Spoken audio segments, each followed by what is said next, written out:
Good evening one and all, welcome to my channel. So today in this video we are going to see about the Age of Chaucer introduction. So when we talk about Age of Chaucer, it started from 1340 to 1400s. So Chaucer was born during the reign of Edward III and lived during the reign of Richard II and died during the period of Henry IV. Since he has lived during the three different kings, he has witnessed several political and social changes. So medieval civilization was developed during Edward's reign and it was considered as a midsummer of English chivalry.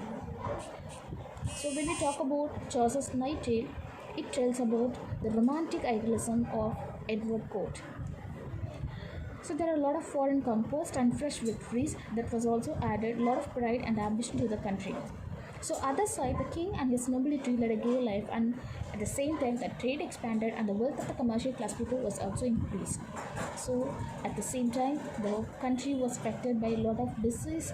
There was pestilence, and people were affected both mentally and financially. So during the mid of the period, victory over French gave temporary pride and glory to the country. So because of the war, this led to heavy taxation on people. So people were suffering from a heavy taxation, and under the leadership of Wat Tyler, Drexler, John Ball, this heavy taxation was protested against the king.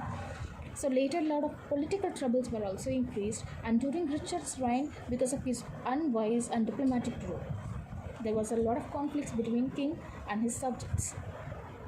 So the England when Chaucer was born was actually different from the England where he died.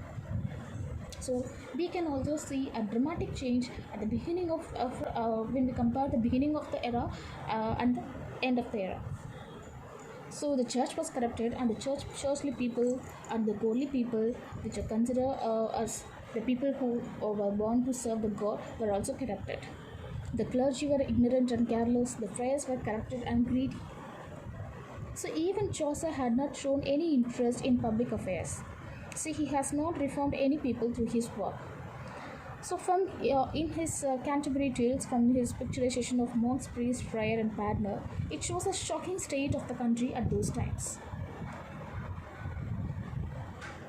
So at that time we have to note the important work of John Wycliffe, who is also called as the Morning Star of Reformation. So that he actually changed the mind of the people. So when we talk about the Morning Star of Reformation, it was John Wycliffe, and when we talk about when it is comes in terms of Morning Star of Renaissance, it is Chaucer. So he revived spiritual Christianity in England, and he has written so many works. He has also published so many pamphlets, and he sent his priests to preach the message of Gospels too. So with the help of his followers, he has completed the translation of the Bible, the first translation into any vernacular language. So during the later 14th century, the beginning of the new religion and the social unrest were the two activities of the society. So that was a true influence of the people. Those two things, new religion and social unrest, influenced the people in many ways.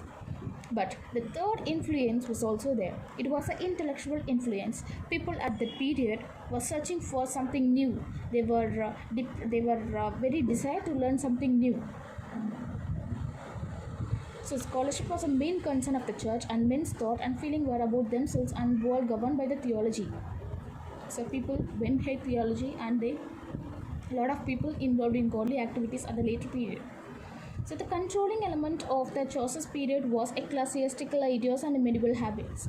But later, new spirit humanism started to spread over the country, which was initially begun at Italy by the two great writers, Petrarch and Boccaccio. So they revived humanism through their work. So there was an enormous